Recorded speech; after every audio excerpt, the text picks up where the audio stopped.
We were cramped like sardines, suffocating from the putrid dense air, sitting on top of each other's vomit and urine with barely enough room for our backsides.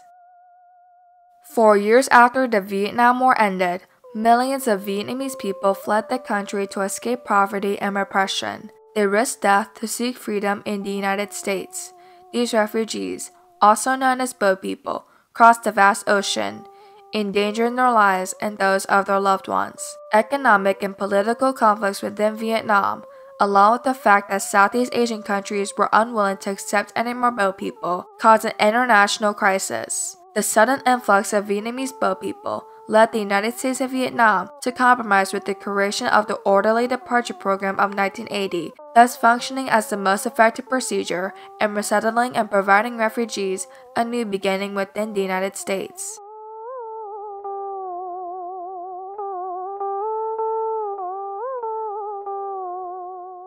When the Vietnam War ended on April 1975, the country was in complete chaos.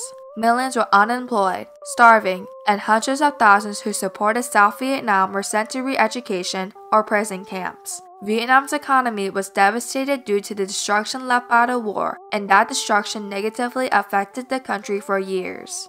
Despite their long history of suffering from poverty and conflict, the Vietnamese did not migrate elsewhere. However, with the fall of Saigon, a paradigm shift occurred. Many people feared what would happen if they chose to stay after Vietnam fell. Rather than suffering under communist rule, re-education camps, and constant persecution, the Vietnamese chose to face the dangers at sea.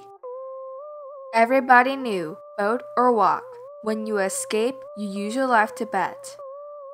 Although a few thousand fled Vietnam between 1975 and mid-1978, the mass exodus did not begin until September 1978. By the end of the year, the number of boat people fleeing quadrupled, 70% being ethnic Chinese residents. It would take years and multiple attempts for most to finally escape. There are various methods of escape, most achieved secretly in the night. Some paid large bribes to government officials. Some bought passage on large boats. Others built makeshift rafts. Often, they would leave without a chance to say farewell to loved ones. The boat people crossed the South China Sea, aware they could die from drowning, starvation, thirst, storms, disease, or sun exposure. Regional pirates, a majority being Thai, robbed, tortured, raped, and murdered the boat people. Thousands of Vietnamese boat people perished at sea as a result of these situations. For unrelieved repetitive brutality, the story is one of the worst we have heard. Most sought refuge in neighboring countries, Malaysia, Thailand, the Philippines, or Hong Kong. Others sailed into international waters, waiting in distress to be spotted and rescued by passing boats. They could be out to sea for days, weeks, or even months in hopes of being rescued. Vietnam could have greatly reduced the outflow of boat people. However, government officials chose to profit from the exodus. If refugees wanted to leave legally, they had to pay an exit fee. The amount was $3,000 for adults and $1,500 for children. Because Hanoi saw the situation as merely a security and political issue, they resisted pressure to change its refugee policy. Due to the expense, escaping the country illegally was the only choice for most Vietnamese. Eventually, the refugee camps in Southeast Asia burst with overcrowding, thereby causing them to declare that they had reached the limit of their endurance and decided that they would not accept any new arrivals. Intervened, but Malaysia had made its point. Unless richer Western nations took the burden off its hands, there'd be tough, drastic action. The amalgamation of the destruction left by the war, economic sanctions, conflicts with nearby nations, the Vietnamese government policies, and the sheer volume of boat people caused the United Nations to recognize the situation as a major humanitarian crisis. This led to the United Nations High Commissioner for Refugees, or UNHCR, assembling an international conference on refugees and displaced persons in Southeast Asia in Geneva. On July 20th and 21st in 1979, 65 governments attended the international conference concerning Indo-Chinese refugees, which included the Vietnamese boat people. A grave crisis exists in Southeast Asia. Hundreds of thousands of refugees and displaced persons, the fundamental right to life and security is at risk. The nations compromised in a three-way agreement between countries of origin, Southeast Asian countries, and countries providing resettlement.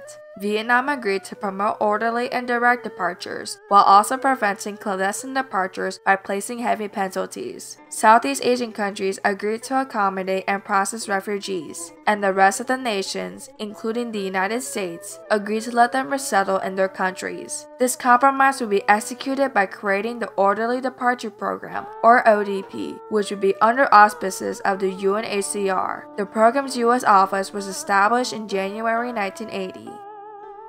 The response during our meeting has been significant. A remarkable spirit of cooperation has marked our deliberations. Many countries have put forward concrete and imaginative proposals. Generous offers of contributions have been made.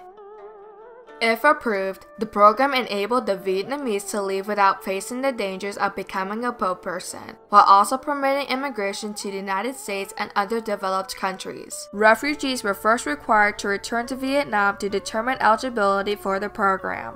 Initially intended to benefit those who had relatives living in America and former U.S. employees, the U.S. extended the program to Amerasians, Vietnamese children of American servicemen, and former re-education camp detainees. Former re-education prisoners immigrated through ODP's sub-program, Humanitarian Operation. Not only did this program decrease the outflow of boat people, it also promoted departing in a safe way. The Vietnamese can now leave Vietnam, reunite with their families, and start anew in the United States.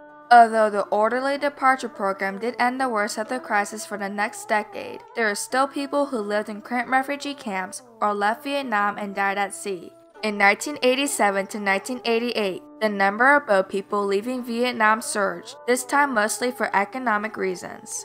It became apparent that the 1979 compromise would not end the conflict for good.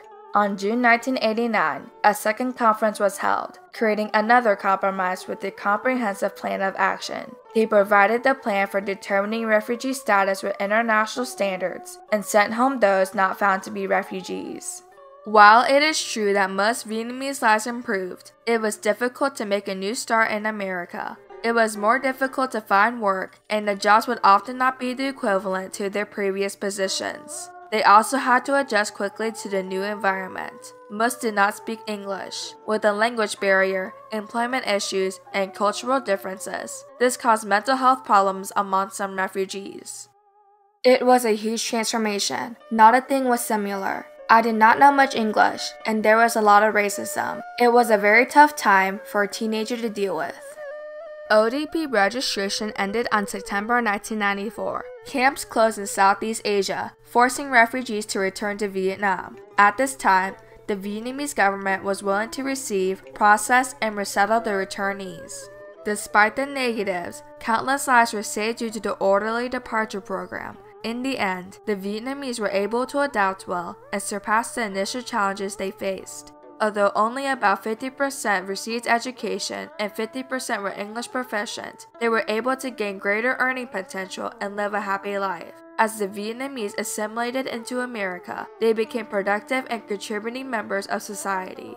Furthermore, the United States and Vietnam signed an agreement in November 2005, opening the Humanitarian Resettlement Program, a program similar to the ODP. This allowed a significant number of Vietnamese to apply. The program ended in February 2009. The compromise, carried out with the ODP, created a path to resettlement and citizenship in America. With approximately 800,000 boat people fleeing the country, nearly 630,000 Vietnamese have immigrated since 1980, with more than 500,000 entering the United States. While many first-generation Vietnamese Americans miss memories of their homeland, many felt immigrating to America was the best choice. Due to Vietnam and the United States' compromise on the Vietnamese boat people conflict, the Orderly Departure Program opened up more opportunities for the Vietnamese, enabling them to become an integral and unique part of society. America is now the new home to more than 44 million immigrants. People from around the world are constantly seeking ways to come here. I think America is like a hero. I am very thankful, and I will try my best to repay America. Tôi không hối hận, tôi được đi qua Mỹ và được tự do.